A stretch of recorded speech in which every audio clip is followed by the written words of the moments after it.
more stuff to the website too. As every semester I try to add a little bit more to it, resources. I'll go back and scan some of the reports from the prior student submissions so that you have some templates to use. And again, I know none of you guys are going to just copy and paste over and just use somebody else's content. But you can use the templates to basically update. And I'm really, for those who don't know me or worked with me, I'm really into formatting and communications. Because again, you can do all the research you want, think you're totally awesome because you've worked so hard putting together research. But if it doesn't look good, nobody's going to read it. And if there's any errors in it, you're going to totally discredit yourself and they're not going to trust your conclusions or your recommendations. So I'll put the course log up here. Okay. Here's the log from last semester if you just want to go up and kind of take a look at what some of the student presentations were last semester. So this is how the log will look. Okay, I'll start building it. So it's basically a chronology of the whole class.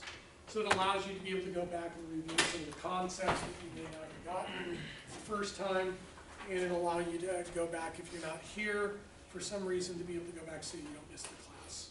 All right? Because if you miss a class and I didn't have the videos, you didn't learn that stuff. Okay? And missing out on that knowledge, I mean, you can never replace it if you're not there. So I really think the videos, I started bringing those in like 4 years ago into the class, and I think they're really important. So here's an example of the templates. So I guess about a year ago, I picked one of my students, a couple of my students, that did really, really good work. And I basically took their production and uploaded it to the course website so you have the template. So you're spending most of your time not doing the template making, but you're spending most of your time doing the research. Okay? So I try to shortchange that production communication piece by giving you the templates. Okay? So you might want to thank those guys for providing you with all those resources. And it's everything we just talked about. The memos, the cover pages, the stock exchange memos. Here's the portfolio that they created. So the chapter printouts. Just some really cool modeling to be able to do factor tilting and those kind of things. So take a look at that. And then here are some secondary templates too. Okay. You got the, again, video log, stock portfolio template. Okay, that's already up there. A lot of you have already taken, my investments class, so you already have the template. You just need to convert it over, and you need to, for the benchmark index, to be able to calculate the alpha on your portfolio. If you have alpha on your portfolio, you got to use the MSCI Global Index, excluding the United States. Okay, we're not. Even though this class is supposedly international, I'm really looking at a global. Really teaching this as a global class. So when you're building portfolios, if you're doing an international portfolio and you have the U.S. in there, it's international. If the U.S. is excluded from the portfolio, it's global. We're doing global. Okay. So just a little footnote there, and you should start thinking about, what type of investor you're going to be selling your portfolio product to. Is it institutional and retail? Is it risk neutral? Is it risk averse? Is it super risk averse? Who are you targeting? What's the market for demand for that kind of product? And then how big and how long does it take to be able to grow the AUM, assets under management, of the portfolio? And what's the AUM fee that you're going to charge? Now, what I would do is go look at some mutual funds and some ETFs, and particularly mutual funds that have already been created by Franklin. They were one of the first to come out with the Japan fund and come out with the global and the international funds. VanEck has a bunch of them. Obviously, JP Morgan, Goldman, Fidelity, Vanguard, they all have products, in portfolio styles, that they've pursued to be able to build not only mutual fund, but ETF, exchange traded fund product, and to be able to launch those products and accumulate assets under management and charge an asset management fee. So you'll be able to see when you look at those Morningstar printouts, it'll tell you how big the fund is and when the fund was initially incepted, its inception, and you can divide the fund size by the number of years to get an idea of how long it took for them to basically grow the portfolio to either $2 or $5 billion. Okay, and international funds are a little bit harder to build and grow than domestic funds. So use those that information on those fact sheets, and I have some examples of those, but I'll hand them out later so you can see what type of research these people are producing, and you can use those as a guide to construct your own portfolio. Okay. So here, right here, are all of my papers and presentations, case studies on an international and a global basis that I wrote in my international economics program when I was doing my master's, and the international work that I did in my doctorate program when I was going through that program. Okay, so I'll be bringing those in too to give you an idea of how I think when I'm doing the research for either a global or international client. Okay. Then you obviously have the in-class exam. The in-class exam is going to be partly from the pretest, and the pretest basically shifts from domestic theory to global theory, and then you'll be doing research in the exam over the 3 days, where actually you will be doing research constructing yield curves for different countries and calculating the interest rate differentials across the curve compared to the United States to see what type of macro monetary policy is being conducted in different places in the world, particularly in Asia, Japan, and out of the European Union, particularly Germany. Okay, so it's a hands-on research exam, and you might want to take a look at it, okay, and read it and look at what I'm trying to do. And then I have the midterm up there, and then right here I have some questions here that I've laid out, which again, it's kind of like the take-home. I like to teach my classes more like correspondence instead of, okay, here, blah, blah, blah, blah, blah, here's that, okay, and then I'm going to give you a quiz, multiple choice, whatever kind of instrument, and I do quiz, midterm, final. What I do is I give you a bunch of questions, and basically you go through the material and you answer the questions, so you're memorizing the information and internalizing the content. I believe more towards permanent memory, knowledge building as opposed to transient knowledge that you cram for to be able to pass the exam. I'm not sure if that's really the best psychological way to create knowledge. I'm not convinced. You might want to go ahead, and if anybody wants to model somebody, and I don't agree with everything about this guy, but I do think he's one of the foremost leader hedge fund managers that conducts global hedge fund trading at a macro level. So Kyle Bass, I have some videos on the website. You can even Google him. Just watch 20 minutes of one of his lectures. Okay, he knows global geopolitics, sociology, individual, group, country, culture, sociology, understands macro, fiscal policy, global modeling, all the quant, global econometrics. He understands the global financial markets. He runs global fixed income, equity funds.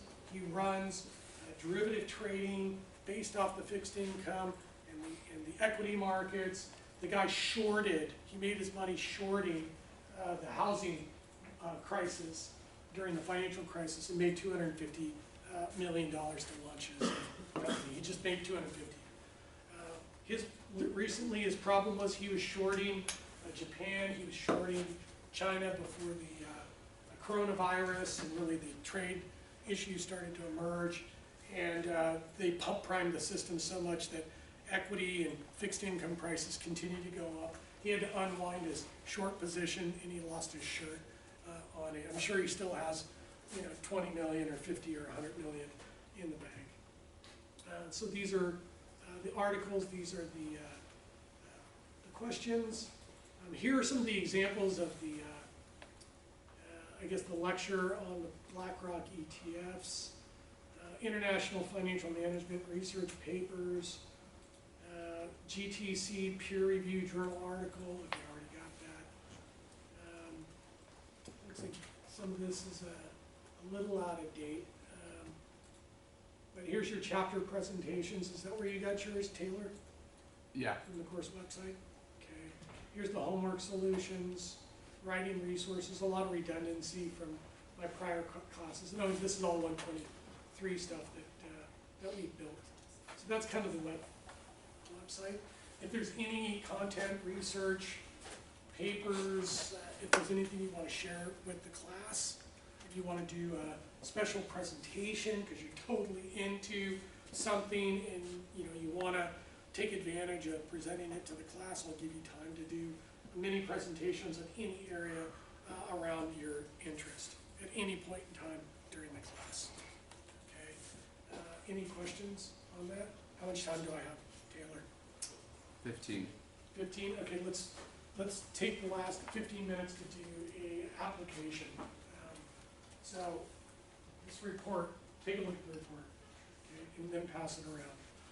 So here's a case study. And there's a bunch right there. So just kind of pass them around. You can share them with other people. And I just want to give you an idea of the kind of work that I'm doing these days. So let me put this into context. This is what's going to happen to you, at some point in time. So you might as well know how to do it well, right?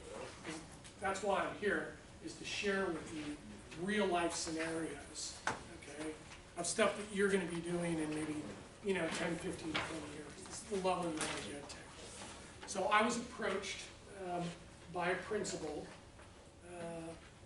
commercial real estate leasing broker that specifically is focused on life science space. So he works with global multinationals in biopharma. Okay, Roche is a perfect example. There's other, GlaxoSmithKline would be another client of his. So he came to me and he said, Dr. Souza, I have a company called BioCube. Okay, and we basically are WeWorks, a wet lab space, and we are going to build and basically redevelop and reposition office buildings to be wet lab space incubators, okay, for basically scientists that are conducting research to cure or work with pharmaceutical companies to cure Hodgkin's lymphoma, to cure Crohn's disease, to cure some of these diseases that are inflicting people due to genetic defects. But we're not talking about 2 million people. We're talking about a population that may have some kind of genetic affliction that's going to kill them in 20, 30 years. There's only 200,000 of them. So the pharmaceutical industry is restructuring their pricing model and restructuring their industry and partnering with technology companies to be able to rapidly cure these chronic genetic, chromosome type and DNA genome type of diseases, okay? So he said, I need you, I want to hire you to do a research paper, to publish the paper. And I said, okay, well, what we'll do is we'll work together, and not only will we publish it, but we will present it at the National Real Estate Society, the American Real Estate Society Conference in April. So we'll do that too. So then I signed the contract and he said, where's the paper after about a couple months, right? He said, the principals from the real estate company are coming out, okay, in 2 weeks. And we are gonna pitch them on the real estate concept of developing and converting office buildings and building wet lab incubators, okay, in the Bay Area first. And I need you to do the research, and I need you to do the market research, basically doing the research to support his business model, okay? So then I said, okay.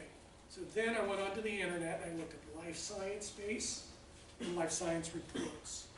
I went to Jones Lang LaSalle, C.B. Richard Ellis, Cushman Wakefield, Keeler Matthews, Transwestern, and pulled down all of their research reports that have been produced in the life science space, particularly in the Bay Area. Then I went to the Milken Institute, pulled down some research from them, went to PwC, Deloitte, EY, pulled down their research reports, went to McKinsey, Bain, Boston Consulting, went to the major consulting companies, pulled down their research, and then Regina, where did you pull your research from? Because Regina's my research partner. Ivy's World and DMB Hoovers. Yeah, and then she's pulling down the peer-reviewed journal articles around the theory around clustering, you know, how industries cluster in certain locations, particularly focusing in the life science space. Okay? So it took me like 4 days to pull down the data. It took me about a day to organize all of the research. It took me 2 days to basically go through all of the research, to put it into the deck, and then took me a whole day to basically edit the report, and then took me another day to produce it, clear cover, black back, black spiral binding, to produce the report. And I called the client, said I'll have it done. I'm going to bring in the color copies to present to the clients. I will be there at 10:30 or 10:20. The meeting's at 10:30. Here's a copy of the report so you can review it before the meeting tomorrow so you can be totally updated. And then I'll see you there at 10:20. I showed up in my suit with my jacket because the Texas guys get decked out. Okay, just like people, if I'm meeting a client from LA or Chicago or New York, these guys get dressed up. You want to make sure that they know that you're totally serious. The other guys in the meeting were from San Francisco. They're all open collar, you know, no tie or any of that stuff. So I knew I was talking to the Texas guys. So I researched who each person was that was going to be in the meeting, looked up their LinkedIn profile, looked up their background on their company website, memorized everything I could about the individuals and memorized their names. So that when I walked in, you know, to the meeting, they knew I was totally serious. I walked straight up to Andrew and I said, Andrew, really nice to meet you. Peter, good to see you again. Steve, I haven't met you, but really nice to meet you. I've read your background, really impressed. Jeff, really good to see you again. David, thank you for the opportunity. Gab, really good to see you again. It's great working with you on the project. And Tom, it's really great to meet you. I read your background. You worked at Trammell Crow, and I did some business with those guys, like 15, 20 years ago. So I was basically saying hi to them and mentioning their name even before they could even introduce themselves. So they knew that I knew who they were, and I was totally serious. And I shook their hand and looked them straight in the eye. Then the principal that I was working with said, great, why don't you sit down at the front of the table and you can make your presentation. So we had some questions. It was very relaxed setting, which was nice. I didn't want to make it too serious or too stuffy. So I just, what would you like to go over to kind of get some expectations? And then the principal I was working with said, no, why don't you just go ahead, walk us through, the research that you did. So I started flipping through, the slides. I basically read, the goals and objectives, what the outline was going to be, went through, the introduction, and then started reading off some of the very compelling research statistics, you know, I totally support this business model. And then I basically just closed it up and said, let me just give you a high level, you know, takeaway from what I learned by doing this research over the last 2 weeks. And basically gave them real estate strategy, market selection insights, you know, fundamental support of their business model from a real estate standpoint. And then there's also venture capital and private equity opportunities there too, but I didn't really push on that because I wanted to make sure that the transaction that I was brought in for to support would actually occur. And they basically went right into negotiations, right there at the table. And then gave them the report at the end, shook everybody's hand, told them their name, looked them straight in the eye again, and basically left and gave them both 2 boxes of chocolate, you know, what is it, Kraft chocolates, you know, made in San Francisco as a nice gift, you know, on the way out. They basically said that was great. We want you to come out to Dallas to do a presentation in front of the investment committee and the investors at some future point in time. So what I'll do is I'll go back and renegotiate my fee with those guys. I'll see if I can parlay the research into a business model with them on the brokerage side. See if I can become a permanent part of their research and transaction and their underwriting team. Look at bringing in my tech company to build out some of the technology aspects associated with the real estate and the company side.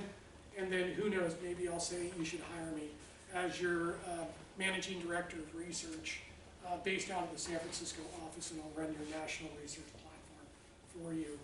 And I'll come to Dallas, you know, every quarter to work with you guys. Okay? So I thought you might be interested in some of the stuff that I'm doing. Now what I'm going to do is I'm going to take the